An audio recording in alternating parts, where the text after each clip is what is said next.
आज हम पढ़ते हैं आवेशित चालक की सतह पर बल। कोई भी यदि आवेशित चालक है तो उसकी सतह पर एक बल अनुभव किया जाता है। That means force on the surface of charge conductor.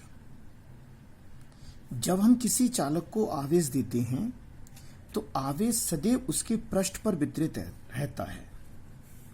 यदि हम पूरे पृष्ठ को छोटे छोटे अल्पांशों से मिलकर बना हुआ मान लें तो एक अल्पांश द्वारा शेष भाग से जो बल अनुभव होगा वह प्रतिकर्षण होगा।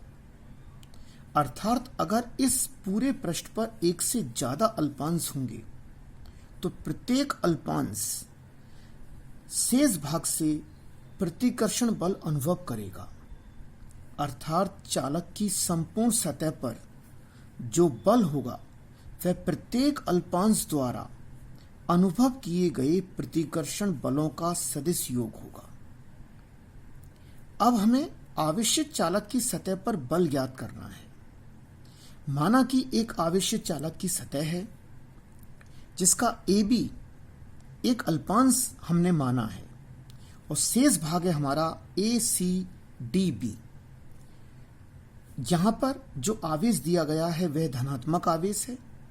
जो हम जानते हैं जब किसी चालक को धनात्मक आवेश दिया जाता है तो वह सदैव उसके पृष्ठ पर वितरित रहता है। यहां चालक की सतह पर पृष्ठ आवेश घनत्व सिग्मा है। Sigma is equal to Q upon S है। अल्पांश के लिए बात करें तो sigma is equal to DQ upon DS है। हम चालक के ठीक बाहर और ठीक अंदर चालक के सापेक्ष दो सममित बिंदु P1 और P2 लेते हैं। P1 पर जो विद्युत क्षेत्र की तीव्रता होगी वह चालक पृष्ठ के कारण या चालक पट्टिका के कारण विद्युत क्षेत्र की तीव्रता सिग्मा अपॉन एप्सिलॉन नॉट होगी और चालक के अंदर कोई भी आवेश नहीं होने के कारण चालक के अंदर विद्युत क्षेत्र की तीव्रता का मान 0 होगा। यहां अल्पांश AB के कारण विद्युत क्षेत्र की तीव्रता को E1 और शेष भाग ACDB के कारण विद्युत क्षेत्र की तीव्रता को हमने E2 लिया है।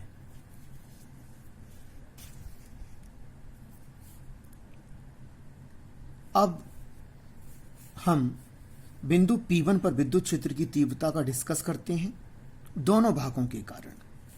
तो यहां पर पॉजिटिव चार्ज है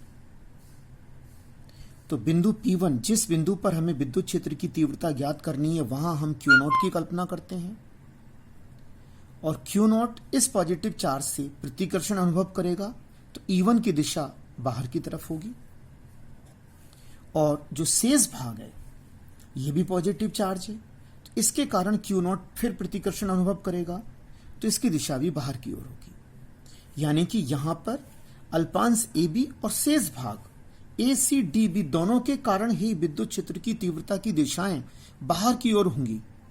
तो E1 और E2 E1 AB के कारण और E2 ACDB के कारण दोनों की दिशा एक होने के कारण ये दोनों परस्पर जुड़ जाएंगे।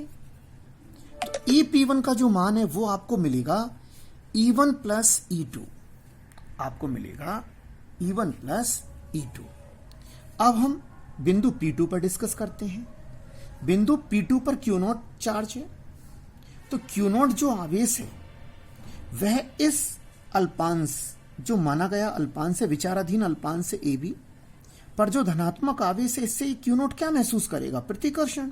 तो दिशा नीचे की ओर होगी E1 ये रही। और यदि हम इस संपूर्ण आवेश को पूरे चालक के पृष्ठीय आवेश को केंद्र पर केंद्रित मानेंगे तो Q0 इस आवेश से क्या महसूस करेगा? पूरे आवेश से। फिर प्रतिकर्षण तो इसकी दिशा ऊपर की ओर होगी E2 की दिशा। तो ये E2 ऊपर और E1 यहां दोनों दिशाएं एक दूसरे की विपरीत होंगी तो इसलिए हमने P2 बिंदु पर विद्युत क्षेत्र की तीव्रता को E1 माइनस E2 लिख दिया। इस प्रकार हमारी समीकरण नंबर 1, समीकरण नंबर 2, समीकरण 3 और समीकरण 4 हमें मिल गए। अब हम समीकरण 2 और समीकरण 4 से समीकरण 2 से EP2 का वैल्यू जो 0 है वो यहां पर पुट कर देते हैं, तो 0 is equal to E1 minus E2, 0 is equal to E1 minus E2, तो E1 का वैल्यू E2 के इक्वल हो जाएगा, समीकरण नंबर 5। अब हम समीकरण 1, समीकरण 3 और समीकरण 5 का डिस्कस करते हैं। समीकरण नंबर 1 से सिग्मा अपॉन एप्सिलॉन नॉट को यहां पे रख देते हैं, EP1 का value sigma upon epsilon not, E1 plus E2, E1 का वैल्यू E2 के इक्वल है, तो ये 2 E2 हो जाएगा, 2 E1 भी लिख सकते हैं। तो E2 का जो वैल्यू आया वो 2 से यहां भाग लग जाएगा, तो सिग्मा अपॉन 2 एप्सिलॉन नॉट आ गया। E2 is equal to sigma upon 2 epsilon naught. क्या है देखो, शेष भाग के कारण, शेष भाग कौन सा, ACDB के कारण अल्पांश AB पर विद्युत क्षेत्र की तीव्रता, मतलब जो शेष भाग है वो इस अल्पांश पर कितना विद्युत क्षेत्र की तीव्रता अप्लाई कर रहा है, वो होगी आपकी सिग्मा अपॉन 2 एप्सिलॉन नॉट। याद करो ये क्या है, सिग्मा अपॉन 2 एप्सिलॉन नॉट परत के कारण, जो अचालक परत होती है उसके कारण विद्युत क्षेत्र की तीव्रता होती है, और चालक पट्टिका के कारण विद्युत क्षेत्र की तीव्रता होती है सिग्मा अपॉन एप्सिलॉन नॉट। अब अगर हमें बल निकालना है अल्पांश पर बल, तो अल्पांश पर बल हो जाएगा E क्या होता है F अपॉन Q, तो बल क्या हो जाएगा, E को F से मल्टीप्लाई कर दो। किसकी बात कर रहे हैं, E2 की, तो E2 को DQ से मल्टीप्लाई कर दो, तो DF is equal to E2 DQ। E2 का वैल्यू पुट कर दो, E2 का वैल्यू क्या है, sigma upon 2 epsilon not, put कर दिया, DQ आ गया। अब पृष्ठीय आवेश घनत्व क्या होता है, DQ अपॉन DS, तो DQ का वैल्यू हो जाएगा सिग्मा DS, तो DQ का वैल्यू हम सिग्मा DS पुट कर देंगे, तो सिग्मा सिग्मा स्क्वायर हो जाएगा, और DS DS होगा, और 2 एप्सिलॉन नॉट। अब E का वैल्यू हम पढ़कर आए हैं, E क्या होता है सिग्मा अपॉन एप्सिलॉन नॉट, तो सिग्मा का वैल्यू हो जाएगा E एप्सिलॉन नॉट, तो सिग्मा स्क्वायर है तो ये हो जाएगा E square epsilon not square, DS 2 epsilon not, epsilon not से एक एप्सिलॉन नॉट कैंसिल हो जाएगा, तो एक एप्सिलॉन नॉट रिमेनिंग होगा इसमें, तो DF का वैल्यू आ गया 1/2 epsilon not E square DS। और संपूर्ण पृष्ठ पर बल हो गया अपना F is equal to integration DF। हम क्या करेंगे, समस्त अल्पांशों के कारण अनुभव किए गए बलों को सदिश योग कर देंगे, जोड़ देंगे उनको, तो जब हम जोड़ेंगे तो इंटीग्रेशन DF, और ये आ जाएगा 1/2 epsilon not E square DS। आप 1/2 epsilon not E square DS भी याद कर सकते हैं, और sigma square upon 2 epsilon not DS भी याद कर सकते हैं, ये भी आपको याद होना चाहिए, ये सिग्मा स्क्वायर की टर्म है, और ये भी आपको याद होना चाहिए, ये वाला जो व्यंजक है वो 1/2 एप्सिलॉन नॉट E स्क्वायर की टर्म है। अब यदि आपको पृष्ठ के एकांक क्षेत्रफल पर बल यानी कि P is equal to, P का जो वैल्यू होता है वो आपको पता है, P होता है F अपॉन S या F अपॉन A। बात एक ही है, बल बटा क्षेत्रफल, या क्षेत्रफल हमने DS ले लिया है, S लिया है, तो हम क्या करेंगे, क्षेत्रफल से इसको डिवाइड कर देंगे DF को, तो क्षेत्रफल से DF को डिवाइड करेंगे तो DF अपॉन DS, तो DF अपॉन DS, तो ये क्या रिमेनिंग पार्ट होगा 1/2 एप्सिलॉन नॉट E स्क्वायर या sigma square upon 2 epsilon not. अब इस टॉपिक को पढ़ने के बाद ये स्पष्ट हो गया कि किसी भी आवेशित चालक की सतह पर जो बल होता है वो होता है 1/2 epsilon not E square DS, और जो दाब होता है वो होता है 1/2 एप्सिलॉन नॉट E स्क्वायर या sigma square upon 2 epsilon not. अब एक छोटा सा क्वेश्चन मैं आपसे पूछता हूं, आपको इसका आंसर कमेंट्स बॉक्स में देना है।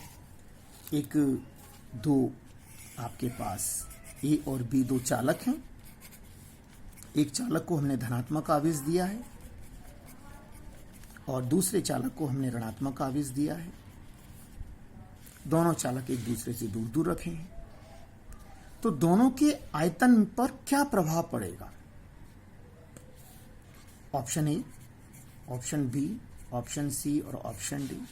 ऑप्शन ए ये है कि जो ए का आयतन है वो कम हो जाएगा और बी का आयतन बढ़ेगा, ए का आयतन बढ़ जाएगा, बी का आयतन कम हो जाएगा, ए का आयतन भी बढ़ेगा और बी का आयतन भी बढ़ेगा, और ए का आयतन भी कम होगा और बी का आयतन भी कम होगा।